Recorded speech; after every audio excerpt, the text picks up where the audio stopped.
এই যে এই মেশিনটা দেখতে পাচ্ছেন, এই মেশিনটা হলো ঠান্ডা হচ্ছে না, একদমই অল্প হচ্ছে। কাস্টমার আমাকে কমপ্লেন করেছিল মেশিনে একদমই ঠান্ডা নেই, কিন্তু আমি যে দেখলাম হালকা হালকা ঠান্ডা হচ্ছে। কিন্তু হাওয়া যেহেতু থ্রোয়িং নেই, বা এই ব্লোয়ার যেহেতু হাওয়াটা ঠেলতে পারছে না বাইরের দিকে, যার জন্য একদমই ঠান্ডা নেই। সো আমি দেখছি এই যে দেখে নিলাম ঠান্ডা মোটামুটি অল্প অল্প আছে, তবু আমি আউটডোরে চলে আসলাম। আউটডোরের পাইপ টাইপগুলো সব চেক করে নিচ্ছি যে মেশিনটা ঠিক আছে কি না। সো আমি চেক টেক করার পরে যেটা বুঝলাম, এটা হলো সার্ভিসের প্রবলেম রয়েছে। এই যে দেখুন, আউটডোরও যথেষ্ট নোংরা হয়েছে।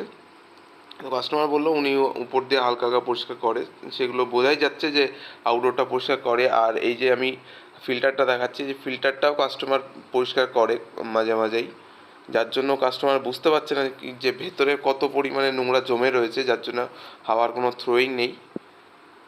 সো যাই হোক, আমার এখন সার্ভিস করতে হবে এই মেশিনটা। এই যে দেখুন ভেতরের কি অবস্থা, একদম নোংরায় একদম জাম হয়ে গেছে, যার জন্য ব্লোয়ার হাওয়াটা দিতে পারছে না বা হাওয়া থ্রো করতে পারছে না, যার জন্য ঠান্ডাটা কম হচ্ছে। আর এই যে দেখুন ব্লোয়ারের অবস্থা, ব্লোয়ারও যথেষ্ট নোংরা হয়েছে। সো আমি মেশিনটা এবার খুলে নেবো। এই মেশিনটা আমি খুলে নিচ্ছি, খুলে নিলাম। খুলে নিয়ে এবার আপনাদের দেখাচ্ছি যে মেশিনটার কী অবস্থা। আর এই যে দেখুন যে কভারটাও কোনো দিন মনে হচ্ছে খোলা হয়নি।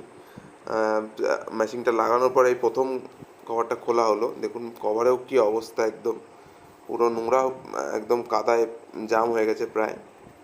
আর এই যে দেখুন কুলিং কয়েলের অবস্থা একদম দেখুন পুরো চোক হয়ে গেছে। এরকম অবস্থায় কোনো দিনই মেশিন ঠান্ডা ঠিকভাবে করবে না।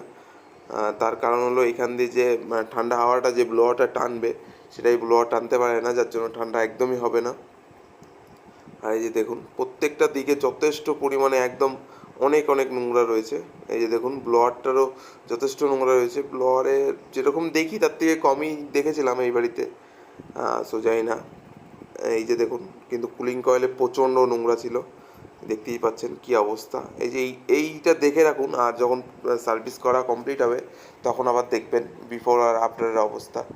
আর এই যে আমি ব্রাশ দিয়ে ক্লিন করে নিচ্ছি, যেহেতু প্রচণ্ড নোংরা ছিল, যার জন্য আমি ব্রাশ দিয়ে যতটা পারছি ক্লিন করে নিচ্ছি ফার্স্টেই।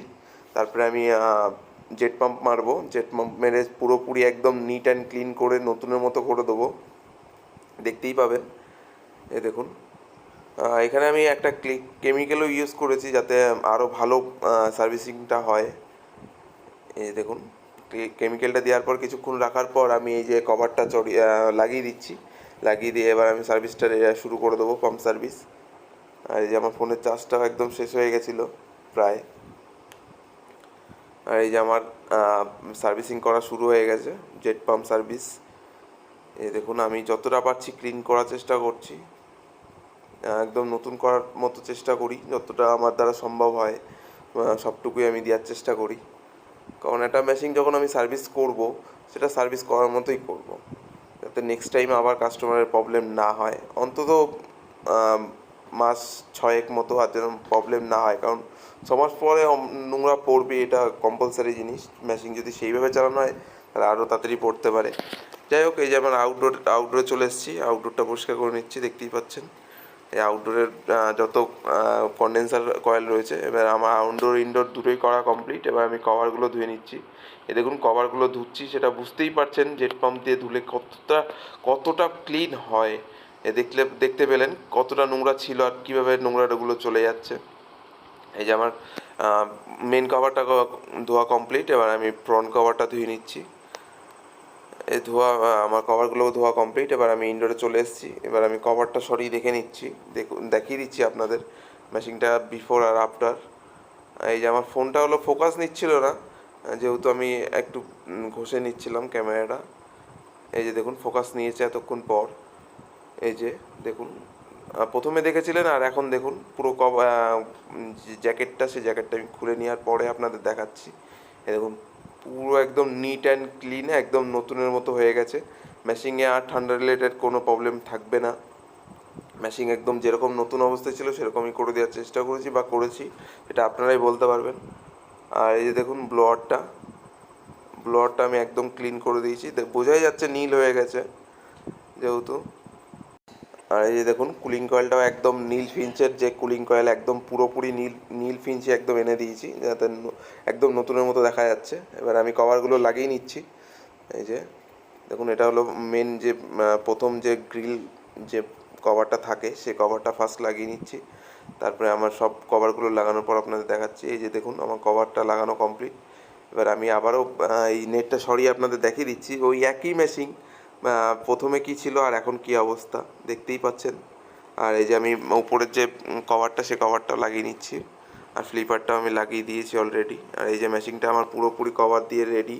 এবার আমি লাইন দিয়ে দিয়েছি।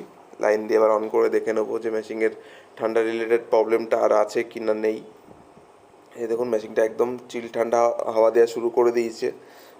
এই যে দেখুন, এই যে আমি আবারও দেখানোর চেষ্টা করছি। এই দেখুন, ব্লোয়ারটা চলছে। আর এই যে আমি হাত দিয়ে দেখে নেবো যে মেশিনটা কীরকম ঠান্ডা হাওয়া দিচ্ছে। আর এই যে দেখুন, মেশিনটা চলছে। মেশিনে কোনো রকম আর ঠান্ডা রিলেটেড কোনো প্রবলেম নেই। এই আমি হাত দিয়ে পুরো সব দিকে দেখে নিচ্ছি, যেখানে সব দিকে একদম অ্যাকুরেট হাওয়া আসছে কি না। একদম একদম চিল ঠান্ডা হাওয়া দিচ্ছে মেশিনে কোনো রকম প্রবলেম নেই। আর এই যে আউটডোরটা দেখে নিন, আউটডোরটাও আমি পুরোপুরি ক্লিন করেছি।